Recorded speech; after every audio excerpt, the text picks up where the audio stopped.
Bem, irmãos, nós estamos chegando hoje ao final de uma pequena série de 4 mensagens acerca de um assunto, de um tema específico que é esfriamento espiritual. Começamos há 3 semanas atrás.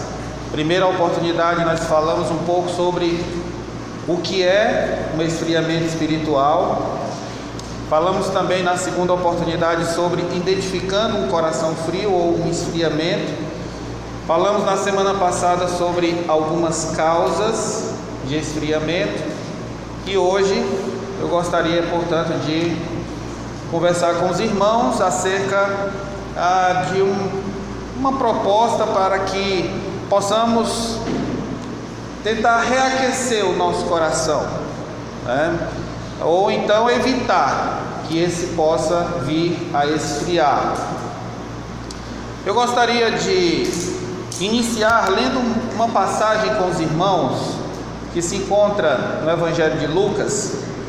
É uma passagem um tanto quanto talvez difícil, mas ela nos serve como um ponto de partida para que a gente possa ter uma ideia mais ou menos do que a gente quer tratar nessa noite. Apesar de ser uma passagem um pouco difícil, mas com um pouco de cuidado, lendo alguns que estudaram, talvez não, com certeza mais que nós, e há um certo consenso na grande maioria das interpretações, e eu vou já explicar para vocês. Abra comigo Lucas capítulo 12, lá no verso 49. Lucas capítulo 12, verso 49. Aqui o Senhor Jesus Cristo, ele falando um pouco acerca do seu ministério, talvez numa linguagem não tão habitual daquela que talvez na maioria nós estamos acostumados, mas faz parte também do ministério de Cristo. Ministério futuro no sentido do momento em que ele proferiu essas palavras. Mas diz assim a palavra de Deus, Lucas 12, 49: Eu vim para lançar fogo sobre a terra, e bem quisera que já estivesse a arder. Falando de aquecimento espiritual, a ilustração, a imagem que nos vem à mente é exatamente a ideia do fogo. E Jesus aqui ele fala exatamente desse elemento, o fogo. E pensando nesse elemento, nós podemos pensar o seguinte: o fogo ele serve tanto para destruir certos materiais, como ele serve para purificar outros. Por exemplo, se eu pegar uma folha de papel e colocar ela ao fogo, rapidamente essa folha de papel ela se destruirá, ela se consumirá, ela desaparecerá. Mas se eu pego uma barra de aço e exponho essa barra de aço ao fogo, ela vai se purificar.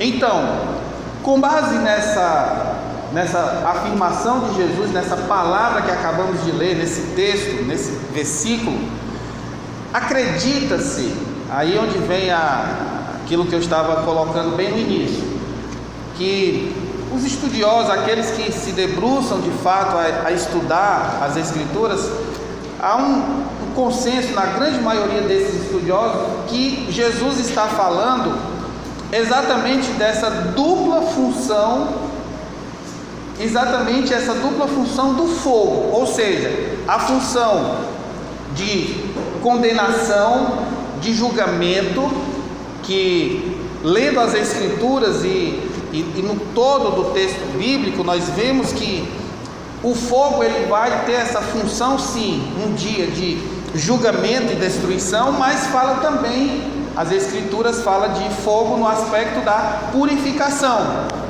Então, Jesus, ele provavelmente, quase certo, ele estava falando exatamente dessa dupla função dele, porque ele diz: eu vim para lançar fogo.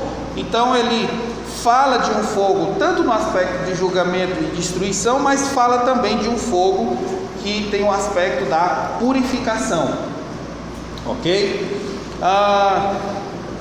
Esse julgamento é exatamente o julgamento daqueles que negam a Cristo, que rejeitam a Cristo. Nós estudamos isso quando iniciamos o Evangelho de João.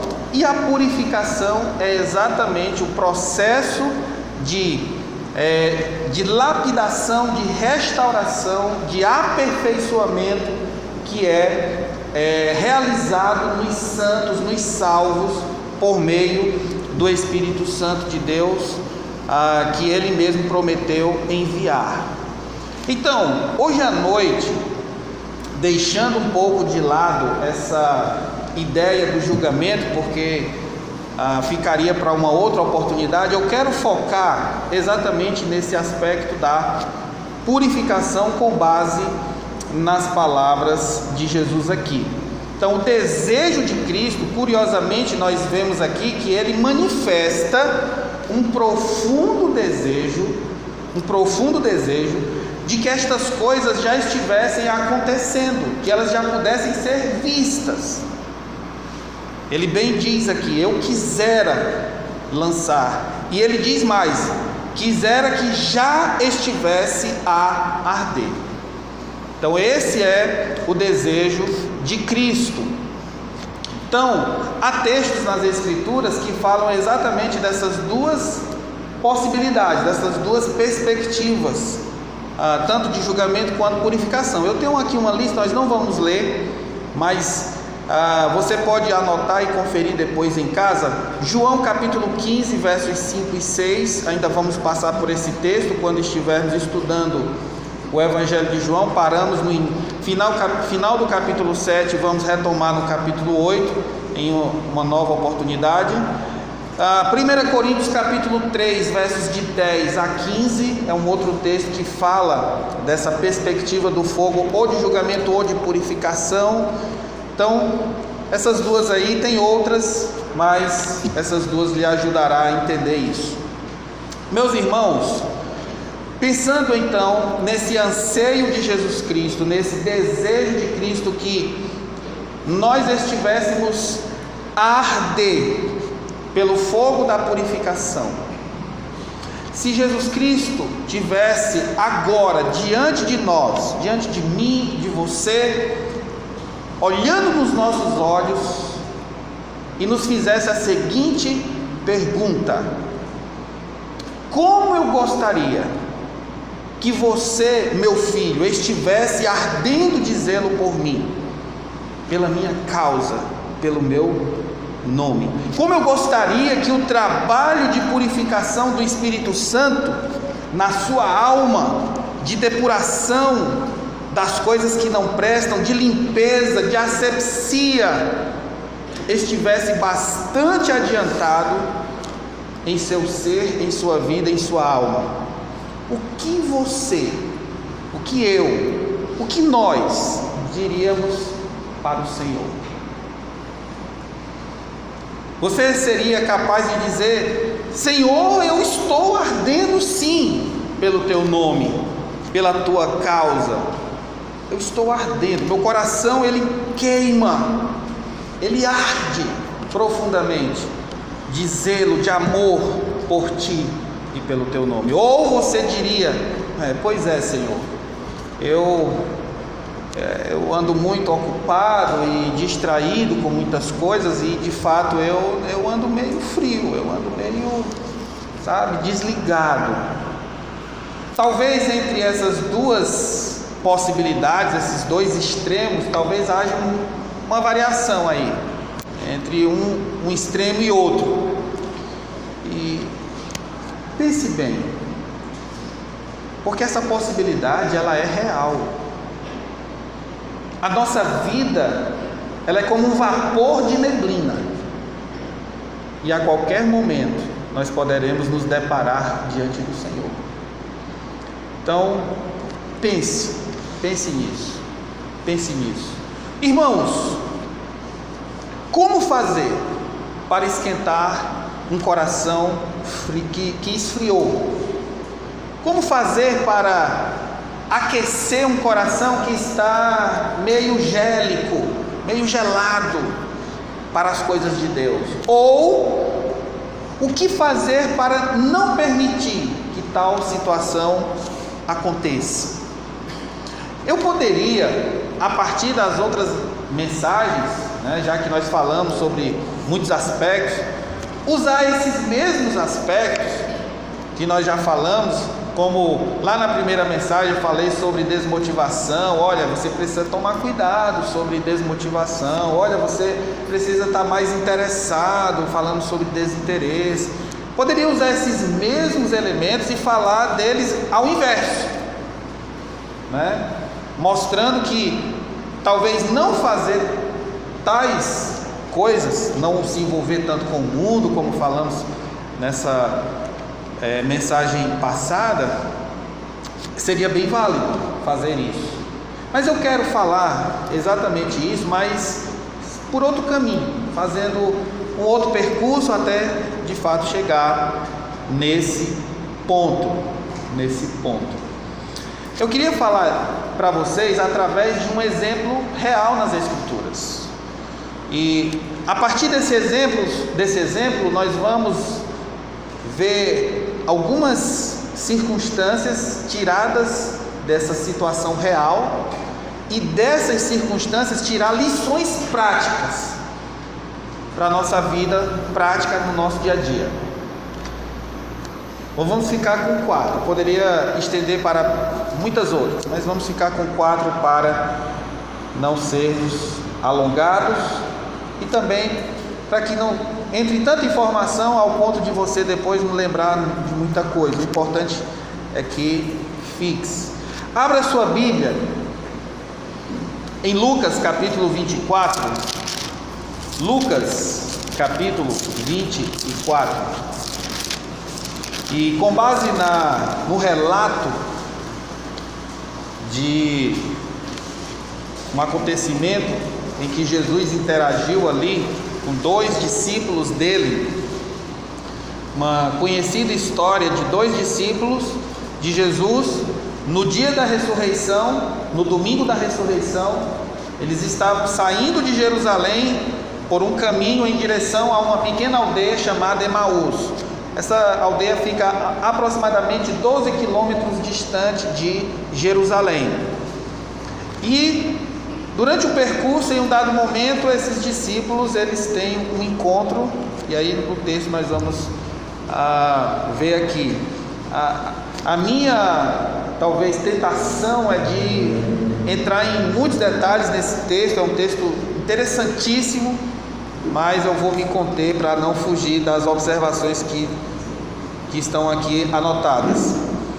Então, Lucas 24, a partir do versículo 13, nós vamos ler, e diz assim a palavra do Senhor: naquele mesmo dia, ou seja, o dia da ressurreição, é esse o evento.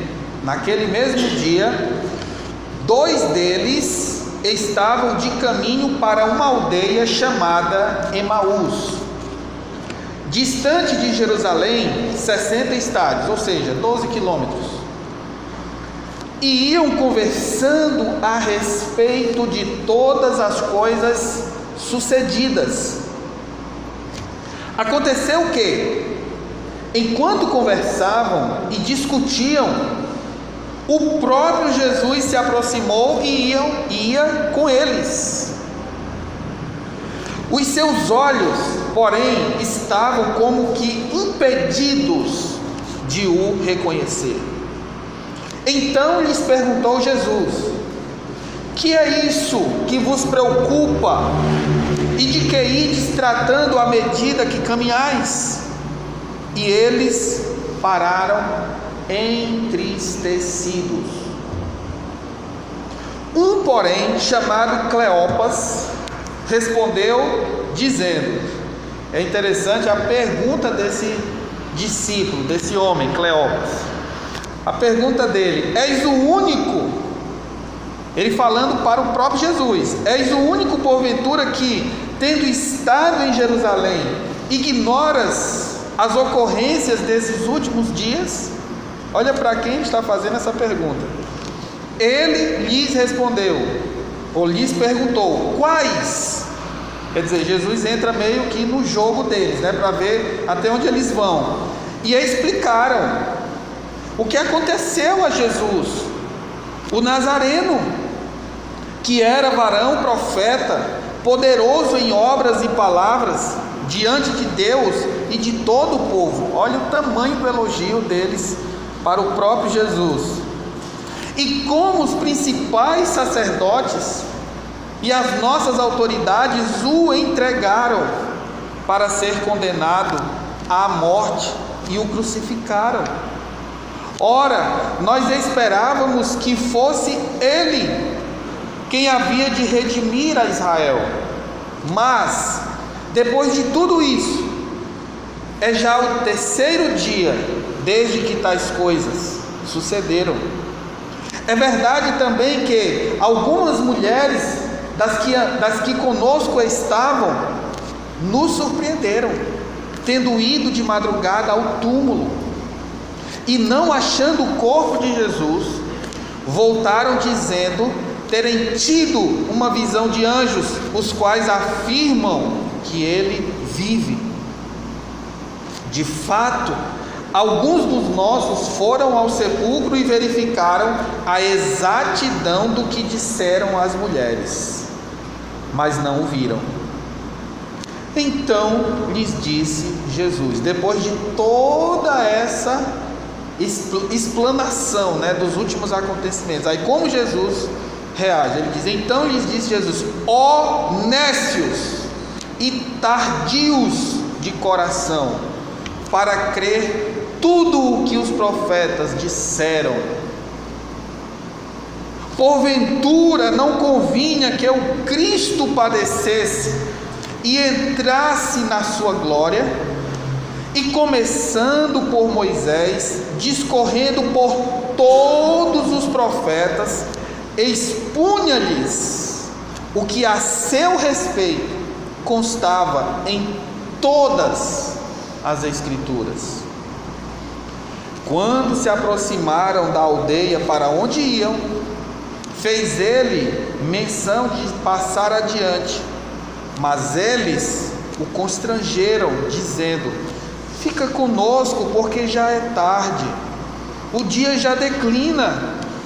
E entrou para ficar com eles.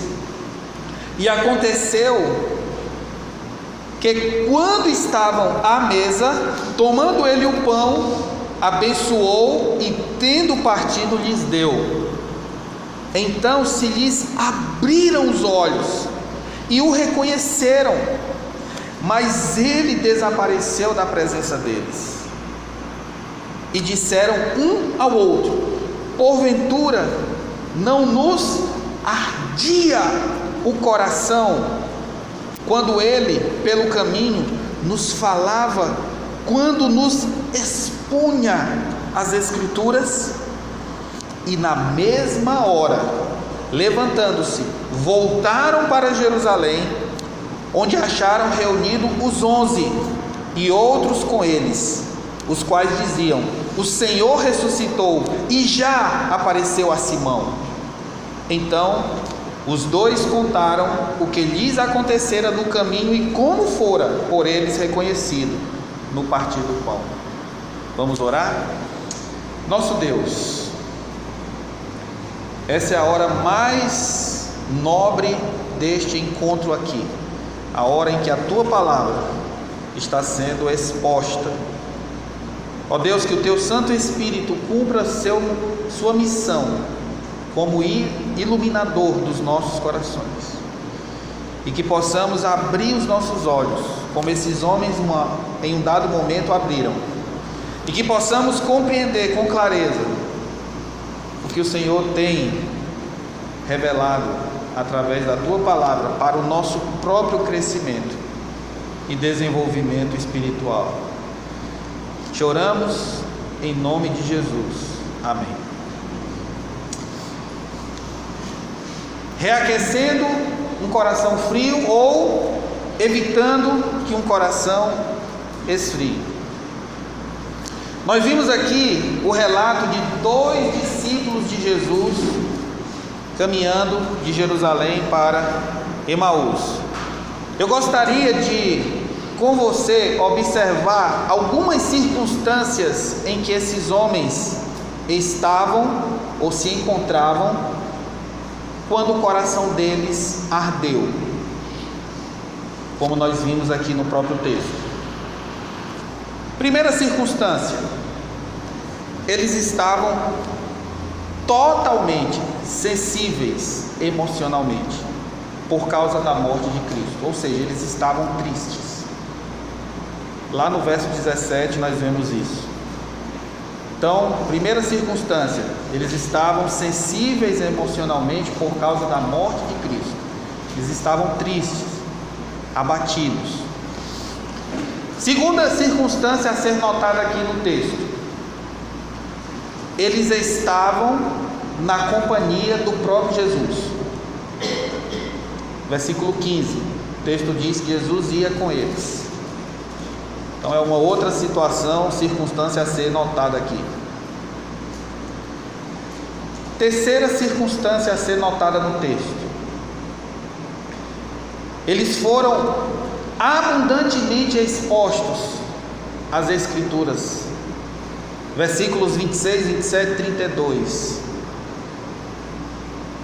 E a quarta circunstância que notamos aqui nesse texto: esses discípulos, eles andavam muito fracos de entendimento espiritual e de confiança na palavra de Deus.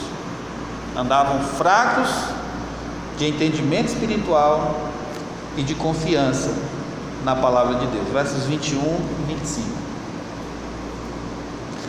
Cada observação dessas, meus irmãos, dá uma maravilhosa lição, uma valiosa lição para os nossos dias. E é exatamente em cima de cada uma dessas observações que eu quero transformar a circunstância numa lição para nós aqui nessa noite. Lições essas que, se aplicarmos em nossas vidas, fatalmente, sem dúvida, teremos um acréscimo, um ganho substancial na temperatura do nosso coração. Com base na primeira observação ou circunstância, a primeira lição que eu quero nessa noite falar para você é: ter tristezas pode ser bom para sensibilizar o nosso coração. Ter tristezas pode ser bom para sensibilizar o nosso coração. É óbvio, meus irmãos, que você não vai sair daqui hoje à noite procurando tristeza. Não é esse o meu objetivo, dizendo ou afirmando isso. Ninguém gosta de tristezas, isso é fato. Ninguém procura tristezas. No céu não haverá tristezas. No céu não haverá tristeza. Ela veio com o pecado. A tristeza, ela entrou no mundo por causa do pecado.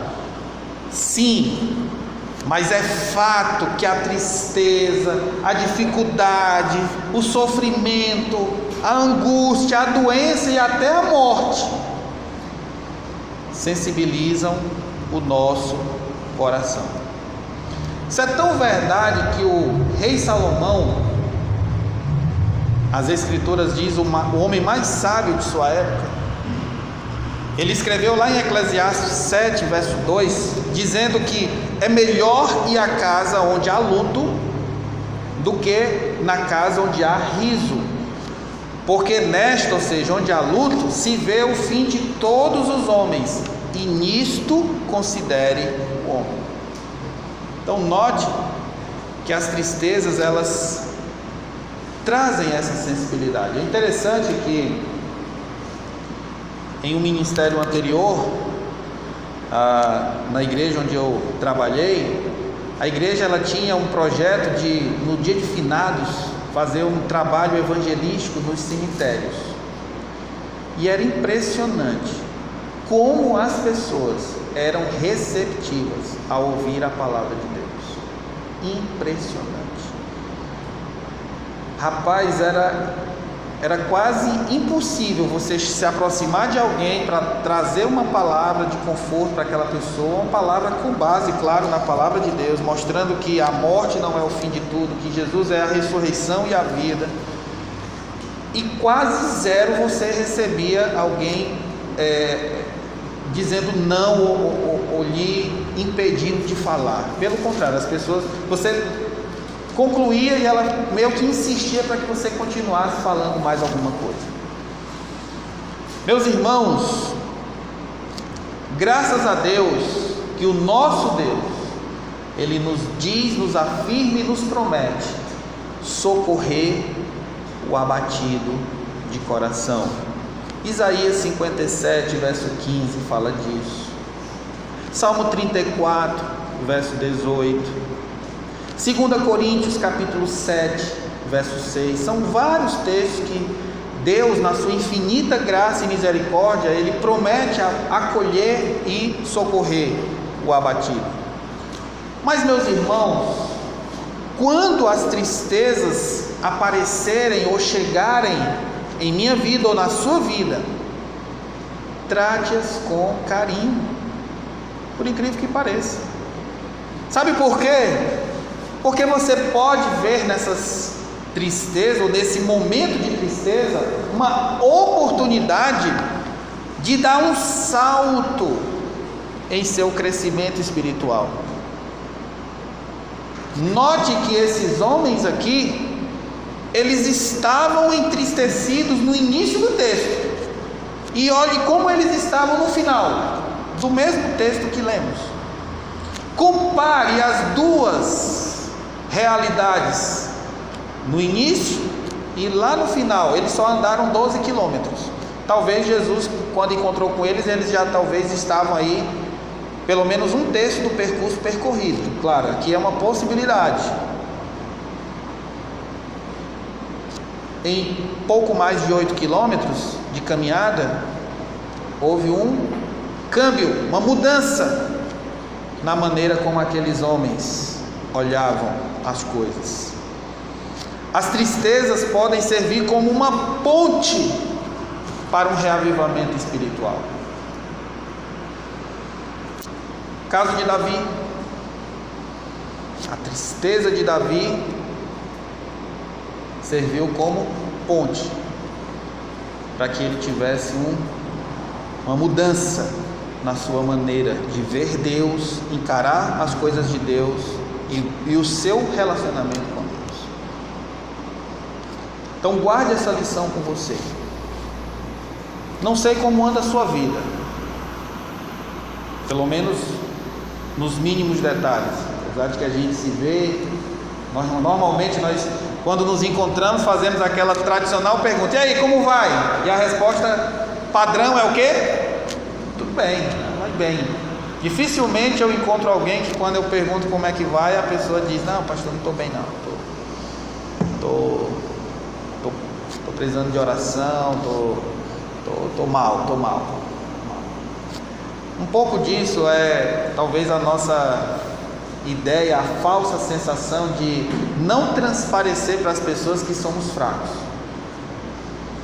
Não queremos dar às pessoas a ideia de que nós somos fraquinhos e que nós não somos tão resistentes, mas encare as suas dores, angústias, sofrimentos, não sei quais, em que áreas, seja ela qual for. Veja isso como uma oportunidade para se aproximar de Deus, para que sua vida possa ser transformada. Olha o exemplo desses homens e, de alguma maneira, tire lições para você. Segunda lição, com base na observação que fizemos, eles estavam na companhia de Jesus. Então a lição que eu tirei aqui para nós é: busque diariamente a presença de Cristo, a presença do Senhor em sua vida. Parece uma observação meio que óbvia, né? mas às vezes o que parece óbvio para nós, no dia a dia vai ficando um tanto quanto ineficiente. A gente vai meio que baixando a guarda, é como aquele motorista veterano que já se sente muito confiante, sai do trânsito e já não tem os cuidados que um iniciante tem. Botar o cinto, olhar as placas, usar os retrovisores da forma correta, porque ele já se sente autoconfiante. Assim é o crente que na sua caminhada, com o passar dos anos, vai deixando de lado uma coisa óbvia. Irmãos, só essa lição já seria suficiente para garantir o calor do nosso coração. Creio que ninguém aqui tem dúvida disso. Quem se acostuma com a companhia de Cristo, quem se acostuma a estar na presença dele constantemente, automaticamente irá se afastar, ou seja, o seu coração irá se afastar do mundo, porque o nosso coração ele só pode ser preenchido por um ser de vez, ou de cada vez. Jesus disse que ninguém pode servir a dois senhores. Falamos disso nas mensagens anteriores. Cristo e o mundo é como água e óleo. Então você pega 1 litro de água, 1 litro de óleo, coloca dentro de uma PET de 2 litros e balança bem muito. No começo parece que eles se uniram. Você bota ali, rapidamente o que é que acontece? Eles se dividem, porque eles não se misturam. Cristo e o mundo não podem se misturar no mesmo coração. Quanto mais preenchido de Cristo estiver o nosso ser, menos preenchido estará o nosso coração com o mundo e as coisas que há no mundo, como o apóstolo Paulo trabalha isso muito bem em suas cartas.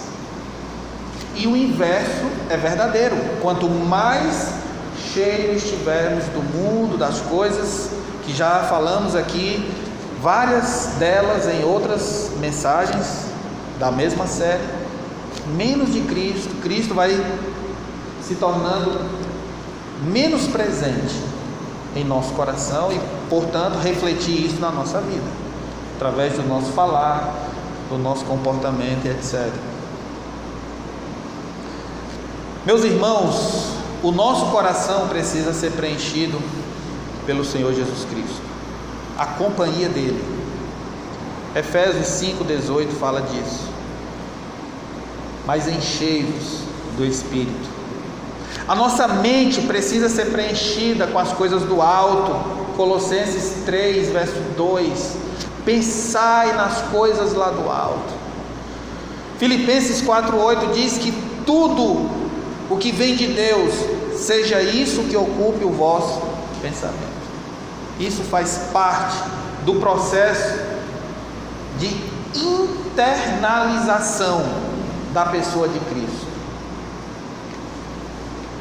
Estar na companhia e na presença de Cristo não é somente saber e crer em certas doutrinas, mas é estar com Ele.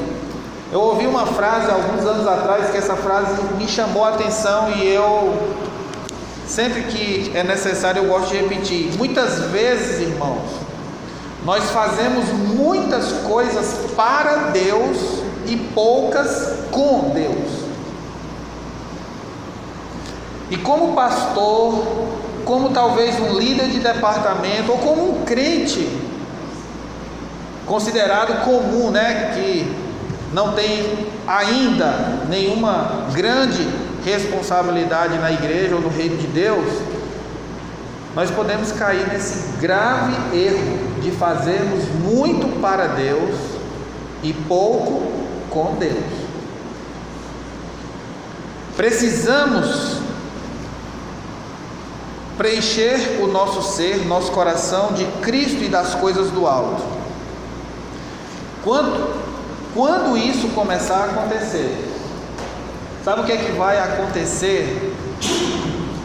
o nosso interesse pelo mundo, o nosso gosto vão se tornando estranho, ou seja, as coisas do mundo vão perdendo aquele brilho que para muitos é um verdadeiro encanto, o sucesso, a conquista, isso, aquilo e tal, essas coisas que encantam muitos. Quando nós estamos mergulhados na companhia de Cristo, mergulhados nas coisas do Senhor, isso vai perdendo o brilho e o encanto pelas coisas do alto. Não se esqueça, perto de Cristo, avivamento, longe de Cristo, esfriamento. Terceira lição, com base na observação que fizemos.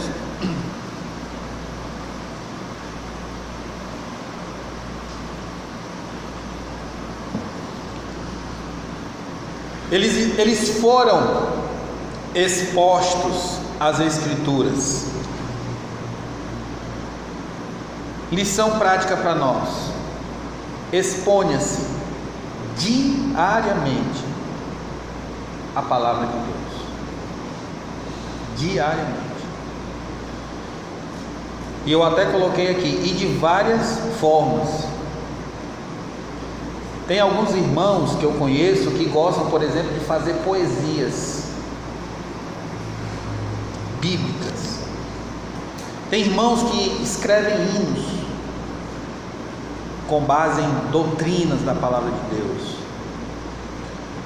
Escreva sobre Deus.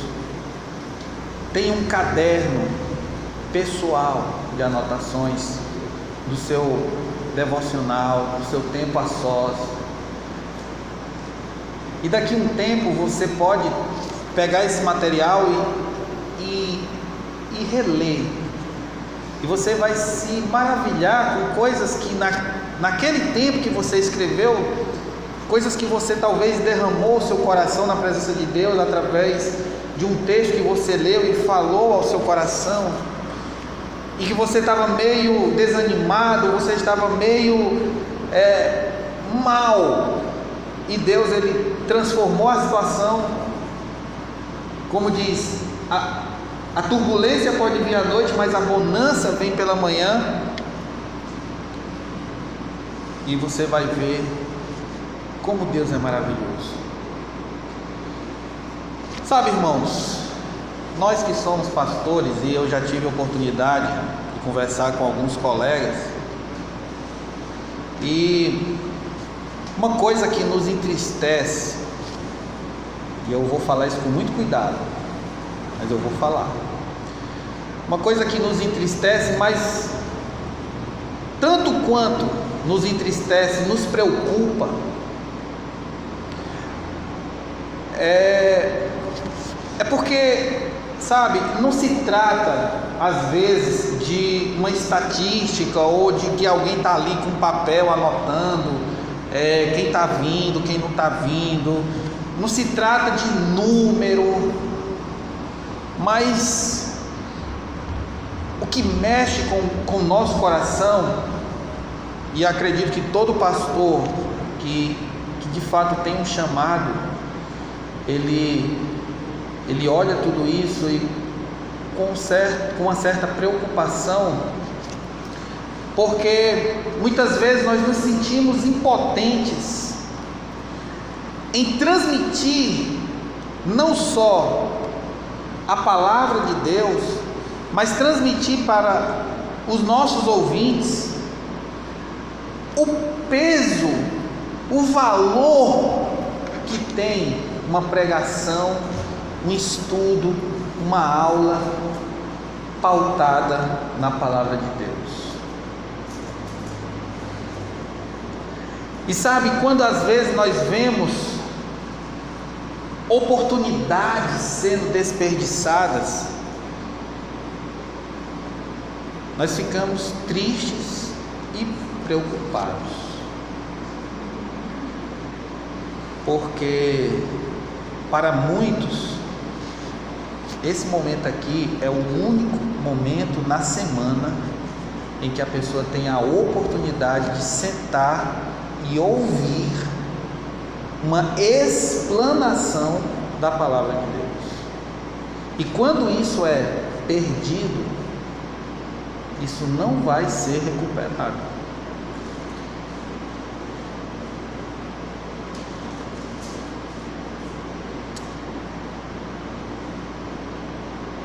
Esses homens, eles foram expostos abundantemente à palavra de Deus. E quando nós olhamos o texto, nós vemos lá no verso 32, o que é que nos diz? Vá para o texto e leia comigo o verso 32.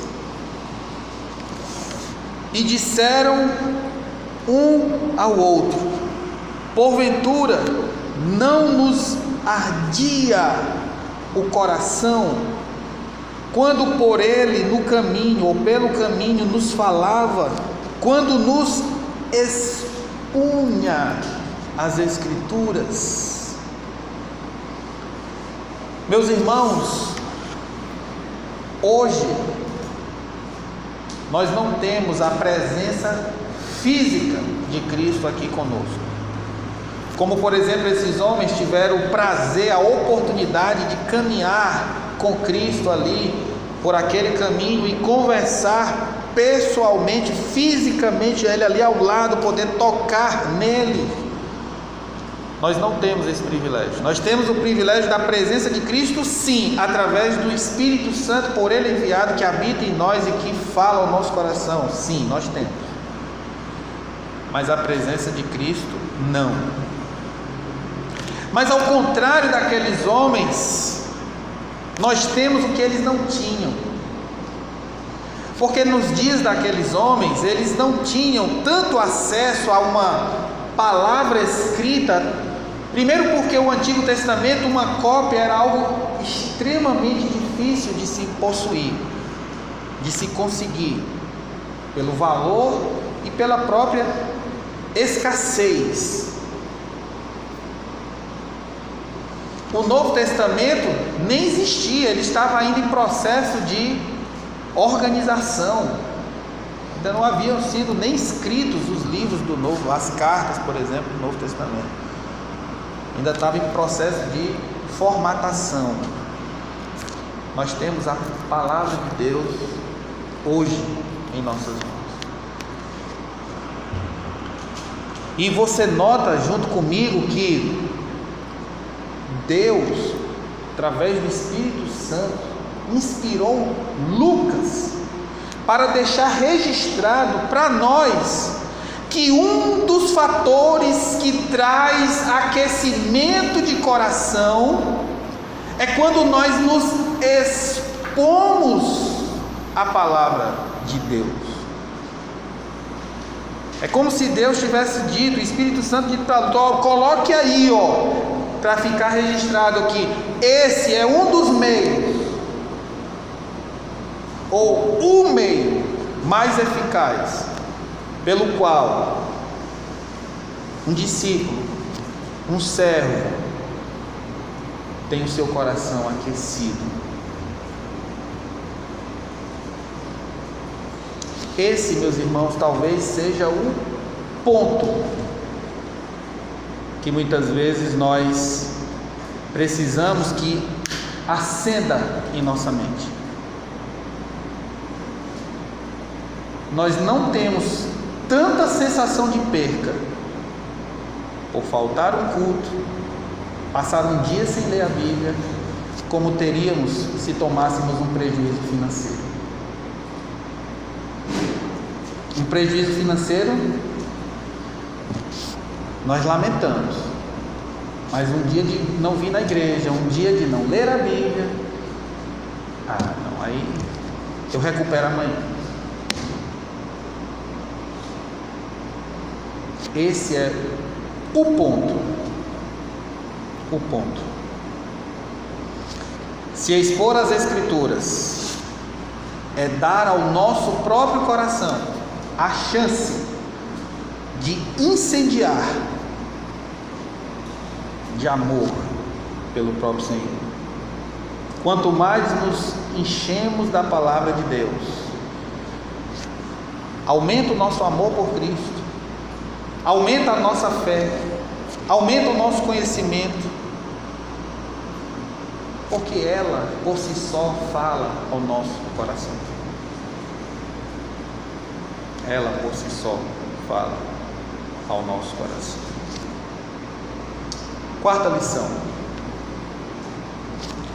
Com base na circunstância que nós observamos, aqueles homens andavam meio fracos de entendimento espiritual e de confiança na palavra de Deus. Ao se expor à Bíblia, quarta lição, ao se expor à palavra de Deus, à Bíblia, sempre peça ao Espírito Santo de Deus entendimento, fé e confiança, não só para entender, mas para praticar. Tiago fala sobre o ouvinte negligente e o ouvinte praticante na sua carta. Muitos crentes cresceram em conhecimento, são peritos até em dados técnicos da Bíblia, mas é só isso. Não estou dizendo que esse era o caso daqueles dois homens, mas o que eu gostaria de nós hoje à noite, irmãos, entendermos é que ao nos expor à palavra de Deus, precisamos que o Espírito Santo nos mostre qual é o recado, a vontade, o ensino prático para a nossa vida. Tudo que a palavra de Deus, tudo que nela tem escrito, de alguma forma, é para o nosso bem-estar. Interessante notar que, diante desse ponto bem aqui, aqueles dois discípulos, eles levaram uma espécie de bronca, de carão, de chamada de Jesus Cristo. Você notou no texto? Você notou que aqueles homens, eles iniciaram a argumentação com base na pergunta de Jesus, lá no verso 19, quando Jesus perguntou: quais são as ocorrências desses últimos dias? E eles começaram que Jesus era varão profeta, poderoso em obras e palavras diante de Deus e dos homens. Então eles rasgam um enorme elogio à pessoa de Jesus Cristo. Mas é interessante que quando eles terminam de falar, o que vem logo em seguida, a fala de Jesus logo em seguida, verso 25: então lhes disse Jesus: ó nécios e tardios de coração, para crer tudo o que os profetas disseram. Olha só, gente. Talvez alguém poderia dizer assim: mas Senhor, isso é modo de tratar dois discípulos que estão arrasados, o coração estraçalhado, o coração esfacelado pela tristeza da morte do seu Senhor. Isso é maneira de tratar dois homens que estão caminhando aí meio que desiludidos. Aí os psicólogos cristãos, os pastores formados em psicologia iriam dizer assim, né? Isso aí foi uma pancada na autoestima dos coitadinhos. Meus irmãos, é tão diferente a maneira como Jesus vê as coisas, é tão diferente a maneira como Deus vê as coisas. Às vezes, gente, pela gravidade da situação em que nós mesmos nos encontramos, como era o caso desses dois irmãos aqui. Irmãos, eles eram discípulos de Cristo. Às vezes, por causa da gravidade, é necessário em nós um tratamento de choque, para ver se nós nos despertamos desse sono, talvez desse meio que entorpecimento que nós estamos passando, como alguém que, como vimos na semana passada, não está andando de maneira sóbria, usando suas faculdades mentais na sua plenitude. Irmãos, por que Jesus reagiu e tratou essa situação dessa maneira, com esse tratamento de choque? Tentando entender esses termos que Jesus aqui usou, nécios, honestos e tardos de coração. Duas palavras muito fortes, gente, muito forte. Nécios significa alguém lento ou lerdo em aprender. Lento, lerdo em aprender. E tardos de coração, alguém duro, alguém que tem dificuldade em abrir a alma para que o Espírito Santo de Deus possa agir de modo pleno em seu ser. Então, além de lerdos, de lentos em entender, ainda fecha o coração para que a ação do Espírito Santo dificulte. E Jesus trata assim, nesse tratamento mesmo pesado. E isso acorda aqueles homens. Jesus lidou com essa situação dessa forma para chamá-los à realidade. Irmãos, abrir o nosso coração, abrir a nossa mente para entender, para compreender, abrir o nosso coração, a nossa alma, para que a ação do Espírito Santo se faça real em nossa vida. Isso é uma atitude que precisamos tomar. Assim como você tomou uma atitude para estar aqui hoje à noite. Você decidiu estar aqui hoje à noite. Então nós precisamos decidir nos expor à palavra de Deus. É como alguém que, quando necessita de um tratamento médico, e que o médico diz assim: ó, meu filho, ou você faz ou você não tem mais o que fazer não, ou é ou não é. A pessoa vai fazer uma escolha. E normalmente, quando chega nesse nível, o indivíduo ele aceita o que o médico impõe, porque é caso de vida ou morte. Muitos de nós estamos com a nossa vida, o nosso caminhar, vida espiritual, caminhar, ânimo aos frangalhos, porque nós não decidimos nos expor à palavra de Deus.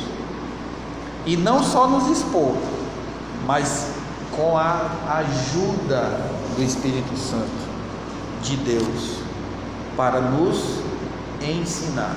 Jesus Cristo diz que o Consolador vos ensinará todas as coisas que vos tenho ensinado.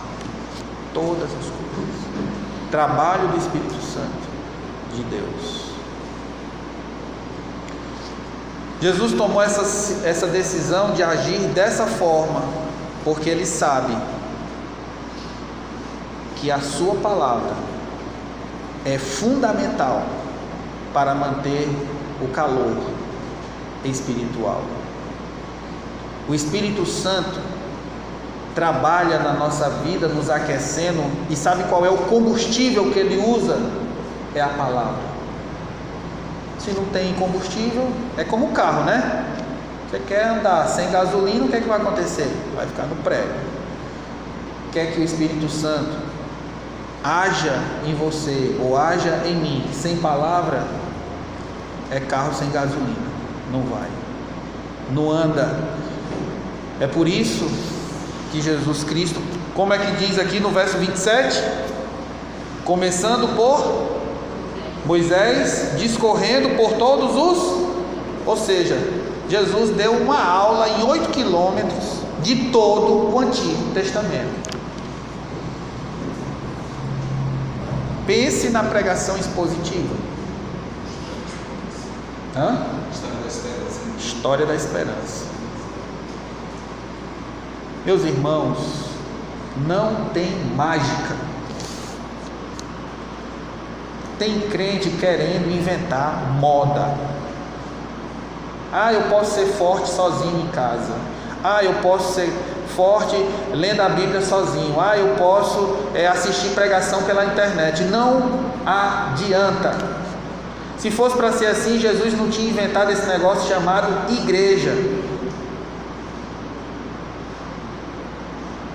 A igreja é o corpo de Cristo, que vale muito a pena, numa outra oportunidade, estudarmos sobre a igreja do Senhor.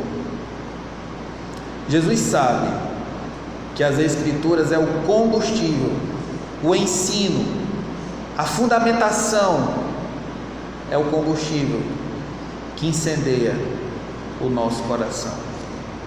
Meus irmãos, eu quero ler com vocês rapidamente, só mais uma, vou ficar em duas, tinha mais aqui, mas eu vou ficar em dois textos e a gente vai encerrar. 1 Pedro capítulo 1, semana passada nós falamos um pouco aqui em 1 Pedro, quero tocar no outro ponto aqui.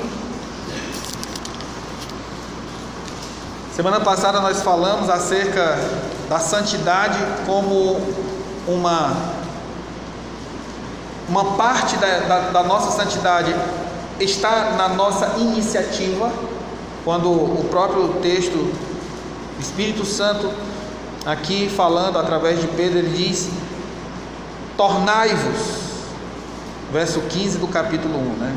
Tornai-vos santos. Hoje quero ler com você o versículo 22. Versículo 22,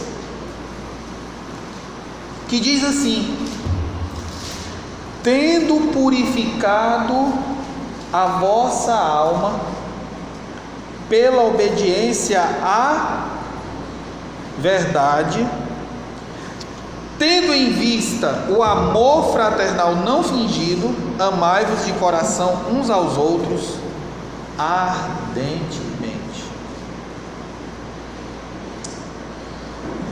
Você notou como é que começou o versículo 22? Tendo o quê? Purificado a vossa alma. Você lembra no início da mensagem, quando eu comecei falando do fogo como elemento que tanto tem a finalidade de julgamento e condenação, mas também tem a ideia de purificação?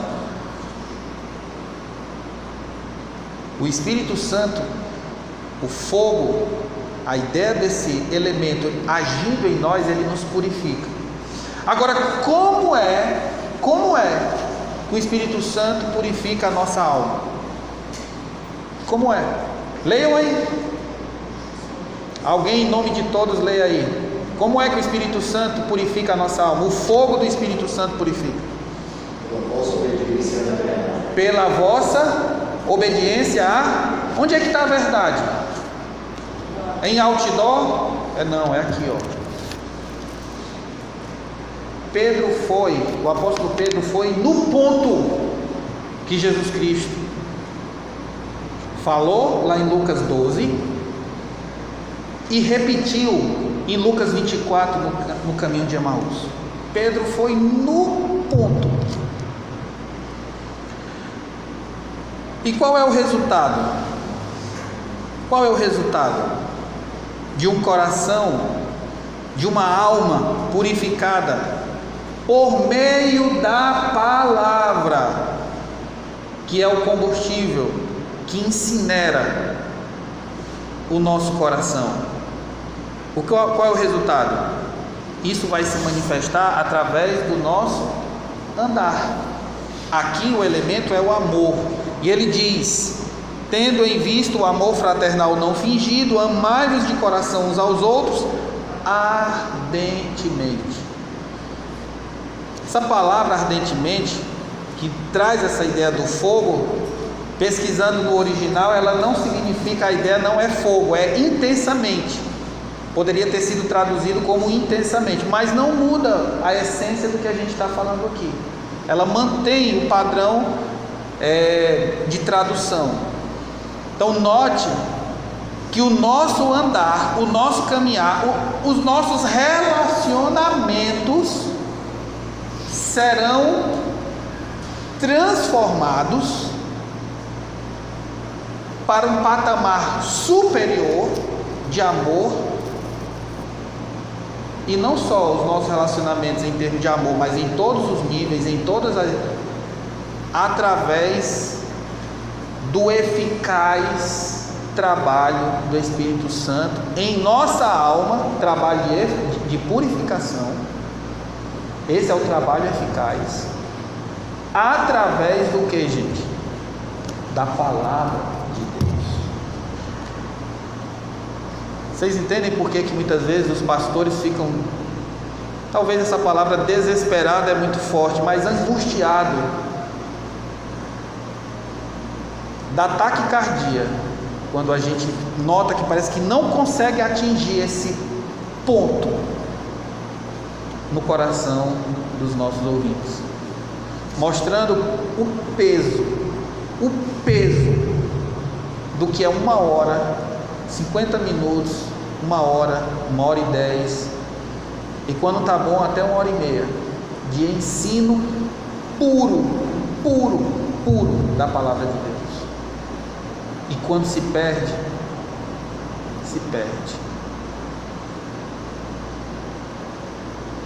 Você já parou para pensar que quando você não vem aqui um domingo, você passa 15 dias, porque você veio um domingo, aí nesse não veio no outro, 1 semana, 2 semanas.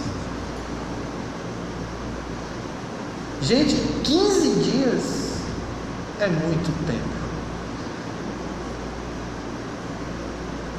Isso porque nossa igreja ainda não tem uma escola dominical, não tem ainda outros elementos que podem suprir essa necessidade. Meus irmãos, indo para o nosso final. Semana passada, terminei deixando os irmãos naquele texto de Tiago, capítulo 4, verso 8, parte A.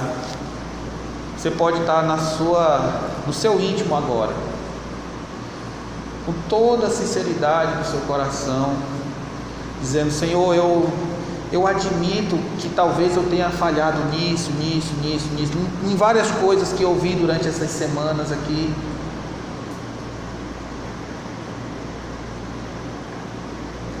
Mas eu não sei por onde começar. O caminho é esse: chegai-vos a Deus, e Ele se chegará a vós outros. Primeira coisa, vá para a presença de Deus. Senhor, eu não sei nem por onde começar, me ajude. Tenho certeza que Deus vai ouvir a sua oração. Irmãos, eu pensei numa passagem para encerrar, não só essa mensagem, mas essa pequena série,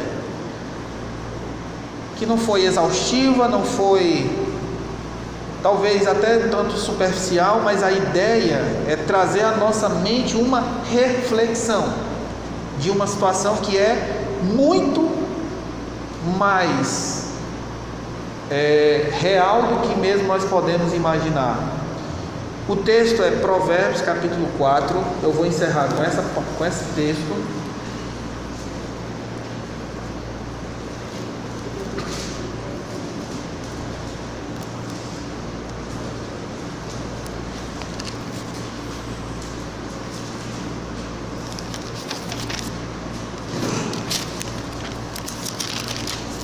Provérbios capítulo 4, versículos a partir do 20.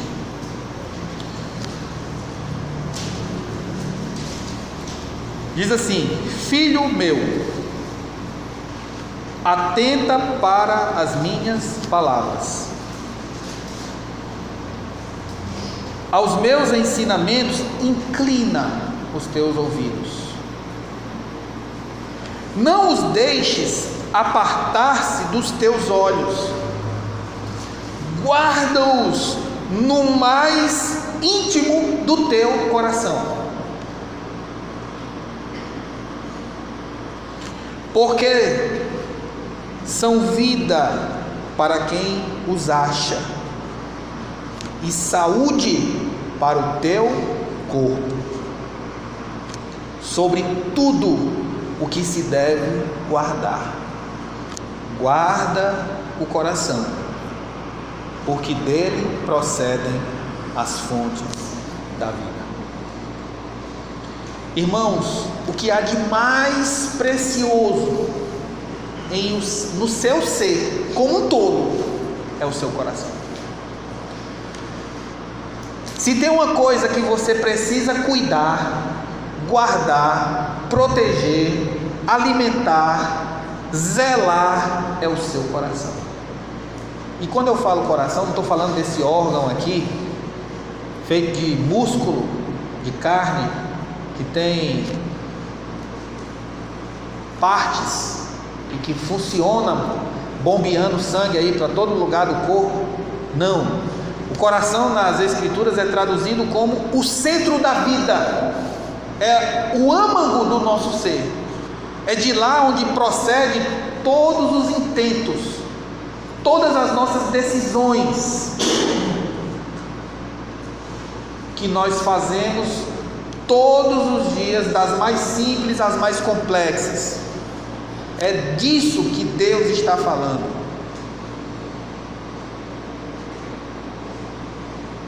Guarde, proteja. Curve sua cabeça.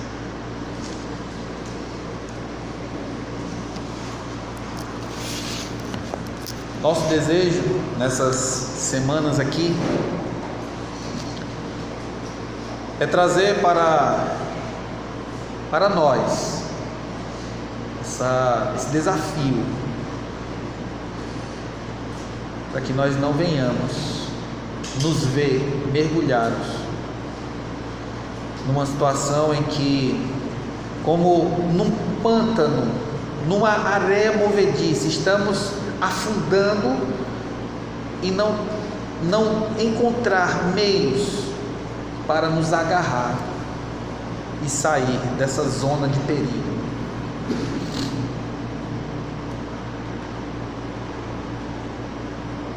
Meu irmão, se você entendeu alguma coisa nessas 4 semanas, alguma coisa marcou, algum ensino, algum texto, alguma afirmação e que de fato está baseada na palavra de Deus, irmão, se apegue a isso e coloque isso diante de Deus. Diga: Senhor, eu quero começar por isso aqui, por isso bem aqui, e assuma como que um desafio na sua vida.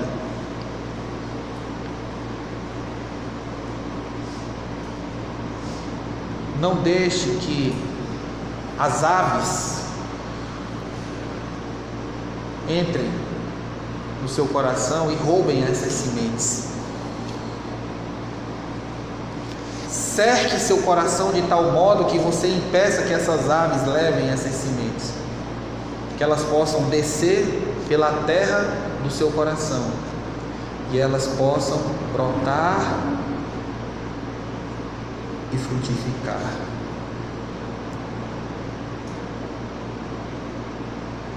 Nosso Deus, nosso grandioso Pai, queremos nesse momento solene dizer ao Senhor que queremos